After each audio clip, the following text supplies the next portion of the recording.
Je vais vous dire qu'il parle 7 langues et je vais vous les nommer. Il parle le vietnamien, l'arabe, le français, l'anglais, le créole, l'italien et l'espagnol. Bravo. Bon, ben, Greg est en feu! Greg est en feu.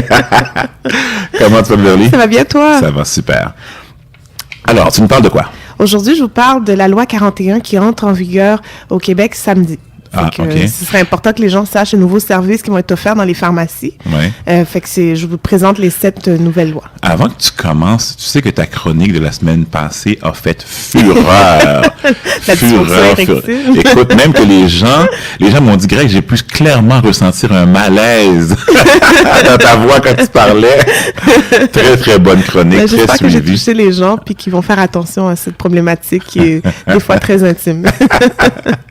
Allez voir la pharmacienne dans l'oreille. Madame, j'ai un problème. Oui. Bon, alors, on parle de la loi 41. Fait que la loi 41, Oui. ça passe samedi. Fait qu'à partir de samedi, les citoyens peuvent avoir droit à des nouveaux services en pharmacie. OK. Est-ce que tu sais un peu c'est lesquels? Non. OK. Mais il y en a 7, fait que je vais les énumérer, puis je vais vous donner une petite explication. Mm-hmm. Mais vous pouvez toujours vous référer au site de l'Ordre des pharmaciens du Québec, que je trouve qui est vraiment très bien fait. Il y a des petites capsules pour les citoyens. Fait qu'il y a un patient qui sait pas trop qu'est-ce que ça fait. Puis ça met aussi les contraintes, parce que c'est pas tout qu'on peut appliquer. Il y a des choses que le pharmacien peut dire non. OK? OK. Fait qu'on va commencer. La première chose qu'on va pouvoir faire, c'est prolonger l'ordonnance de médecin. OK. Fait que ça, c'est afin d'éviter l'interruption. Fait que si votre prescription était pour 4 mois, Oui. mais là, votre médecin était tombé malade, puis finalement, il vous voit dans 3 mois, Oui. mais on va pouvoir prolonger. Mais ça, il faut une consultation avec le pharmacien. C'est pas, vous arrivez, vous partez, là. Fait qu'il faut que la pharmacienne, elle évalue vos valeurs de cible thérapeutique, OK. qu'elle voit, puis elle peut prolonger jusqu'au maximum de la durée du traitement. Mais si elle sait que vous avez un rendez-vous pour 2 mois, elle peut vous prolonger jusqu'au rendez-vous. C'est pour tous les traitements? La plupart, il y en a que elle peut, dépendamment s'il fallait des suivis, des prises sanguines et tout, Ouais. elle peut décider que non, elle va pas prolonger. Mais oui, on peut prolonger. Mais il y a toujours le droit du pharmacien de dire non. Fait que ça, c'est le message que je veux vraiment Ouais. faire passer, là. C'est pas Ah, vous tu peux arrivez. dire non. Oui, s'il juge que dans votre état, vous n'avez pas été observant, il y a plusieurs facteurs, puis que OK. vous répondez pas aux critères de prolongation, on peut refuser une prolongation. OK. Mais sinon, c'est quelque chose qui va être utile Possible, ouais. et possible. Comme ça, on n'arrête pas le traitement pendant ça le va- temps d'aller voir le médecin. Et ça va éviter beaucoup de visites chez le médecin parce que souvent, il y a aucune... Quand tu sais, il y a des malades qui sont des grosses maladies, mais il y a des malades qui sont des plus petites maladies. C'est des fait que- suivis qu'ils font chez le médecin, comme si tu peux aller chez le pharmacien faire ce suivi-là. On va pouvoir faire le suivi. Ouais.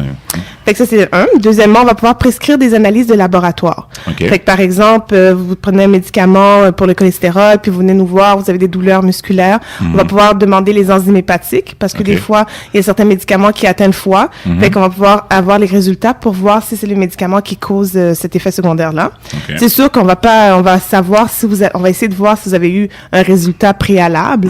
Puis si vous l'avez, on va se baser sur ce résultat-là. Mais si ça fait longtemps que vous n'avez pas eu le résultat, on va pouvoir demander une analyse de laboratoire. OK. OK? La troisième chose qu'on va pouvoir faire, c'est prescrire un médicament lorsqu'un diagnostic n'est pas requis, par exemple, par un médecin. Fait que, par exemple, vous avez des nausées, vous êtes enceinte, Ouais. vous allez pouvoir voir le pharmacien. Fait qu'au lieu de toffer, parce que souvent, on voit la gynécologue à 3 mois. Fait que les 3 premiers mois, on vomit puis on se lamente. Mais là, vous allez pouvoir aller voir le pharmacien qui va pouvoir vous prescrire un médicament efficace pour la femme enceinte après une consultation, bien entendu. OK? Peut-être de me dire qu'avant, on peut pas faire ça. Fait que la fille est toffée pendant 3 mois pour voir sa gynécologue Ouais. pour avoir son médicament, tandis que la pharmacie aurait pu... Il y a certaines pharmacies qui avaient des ordonnances collectives. Ça veut dire comme le médecin avait prescrit pour cette pharmacie-là l'autorisation au pharmacien de prescrire le diclofenac. Fait que c'est des actions localisées, mais là vraiment ça va être général. Fait que dans n'importe quelle pharmacie que vous rentrez au Québec, vous allez pouvoir avoir le droit d'avoir ça Donc, en attendant qu'on rejoigne le médecin. Ce que tu me dis, c'est que le médecin paternaliste avait donné le droit au petit pharmacien de donner... Oui, lui, j'y fais confiance. Il fallait que le pharmacien travaille, parce que c'est pas le médecin qui nous le donnait. Fait que moi, comme j'avais plusieurs ordonnances collectives, on allait voir, puis l'étudiant travaillait pour l'établir pour ma pharmacie. Fait que c'est un travail du pharmacien d'avoir ce privilège. L'accréditation pour pouvoir aider sa clientèle qui avait des nausées. On va pouvoir aussi prescrire, on va dire, vous partez en voyage, vous avez peur d'avoir la diarrhée du voyageur. Avant, il fallait aller dans une clinique du voyageur pour avoir la prescription. Et mais là, le pharmacien... payer très cher aussi. Et le pharmacien, mais on va devoir payer à la pharmacie. C'est la conclusion de ma chronique, là. J'y arrive, là. Mais il va falloir aussi, on va pouvoir faire ce type d'activité-là à la pharmacie. OK. Fait que ça, c'est la troisième chose. La quatrième chose qu'on va pouvoir faire, c'est prescrire des médicaments pour des conditions mineures déjà diagnostiquées par le médecin. Par exemple, vous avez une infection urinaire dans la dernière année, puis là, ça reproduit, vous venez voir le pharmacien voit qu'il y a déjà le diagnostic d'infection urinaire dans le dossier dans la dernière année. Il vous pose des questions, on voit ensemble les signes et symptômes, et là, on va pouvoir vous redonner le traitement. OK. Ouais. Il y en a plusieurs. Vous pouvez aller sur le site, il y a 12 conditions qui sont énumérées. L'autre chose, on va pouvoir ajuster les ordonnances d'un médecin. Ça veut dire, si par exemple, vous faites l'hypertension, que votre médicament n'est pas à la dose thérapeutique, votre pression est encore trop haute. Élevé, oui. On va pouvoir augmenter la dose jusqu'à atteindre la cible thérapeutique nécessaire.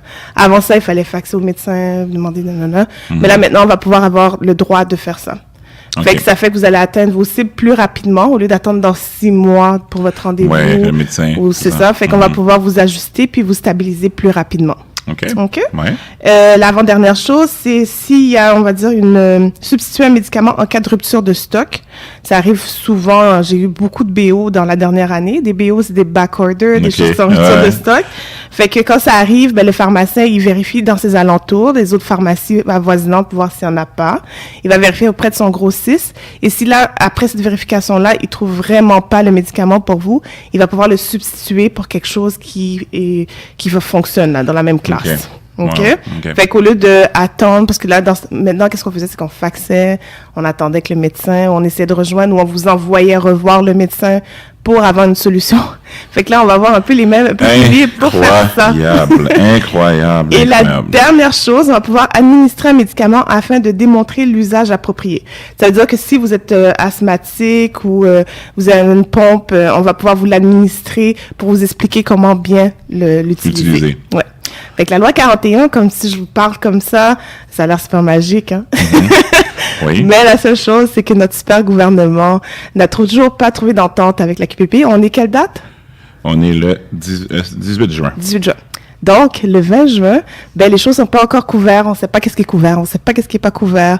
On sait que nous, on va charger aux patients parce que on peut pas travailler gratuitement, là. Non, je comprends. Ces actions-là que nous, ça fait déjà 1 an qu'on attend qu'ils arrivent. Ça fait déjà l'été passé que j'avais organisé une réunion de pharmaciens pour savoir comment on allait structurellement s'arranger et tout. Mais là, ils arrivent, mais on a comme tout un petit nuage noir au-dessus de la tête parce que c'était pas dans ce contexte-là. Nous, on se voyait vraiment comme pour dégorger le système de santé, les urgences et tout. Fait qu'on pensait que le gouvernement allait comprendre notre valeur, mais il n'a pas compris. Fait que c'est ça. Fait que oui, c'est applicable. Mais là, il y aura les frais. le 20, puis c'est vous qui avez déterminé les frais, là.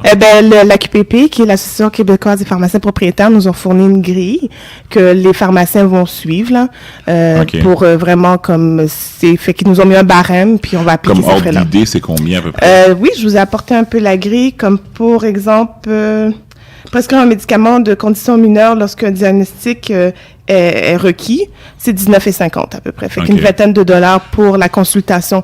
Parce que tout ça, là, ça demande que le pharmacien prenne le temps de vous parler. Il faut qu'il ait vos valeurs de laboratoire. Fait que ce serait un bon réflexe déjà, si vous souffrez d'hypertension, de diabète, d'apporter vos valeurs pour qu'on les mette dans les dossiers.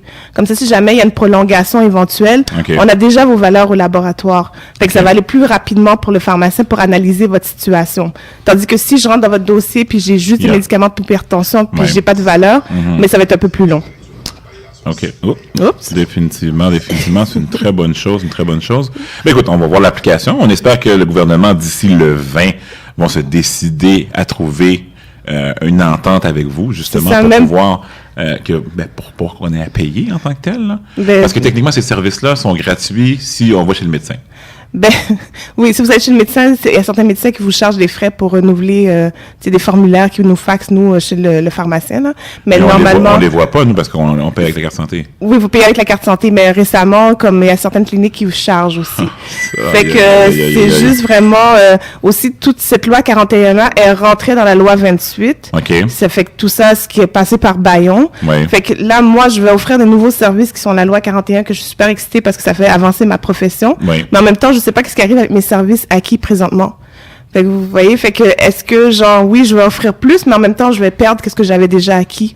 Fait que nous, on est vraiment une porte d'entrée pour le système de santé, mais notre super gouvernement ne comprend pas ça. Faut que tu nous expliques c'est quoi le problème du docteur Barrette avec les pharmaciens. Pas aujourd'hui, là. Pas aujourd'hui, là, mais... parce que il y a l'air d'avoir un problème avec les pharmaciens. Je pense que oui, puis des fois, je pense aussi, tu sais, il n'y a pas de saut métier, il n'y a pas de saut de profession, ça se dit pas vraiment, là, mais qu'on travaille toutes de façon complémentaire et en interdisciplinarité. Puis des fois, si on connaît pas la profession de quelqu'un, puis qu'on a un titre qui est assez élevé comme ministre de la Santé, je me dis, viens faire un petit stage chez moi, là, viens faire 2-3 heures, puis je vais te montrer qu'est-ce qu'on fait, puis après, tu vas pouvoir appliquer. Parce que appliquer les lois, les théories et tout, c'est quelque chose, mais le quotidien, c'est nous qui savons c'est quoi dans une pharmacie. Tu sais, les médecins spécialistes, hein, c'est ceux qui savent tout, hein. C'est le summum dans le système de santé. En tout cas, ce sera nos discussions. Oui. Mais en attendant, on est le 20 juin, la population aura droit à ces nouveaux services, mais ils s'attendent à avoir des frais, malheureusement. Si vous voulez pas payer, appelez votre député. Merci beaucoup, Beverly, pour cette belle chronique. À la semaine prochaine. À la semaine prochaine.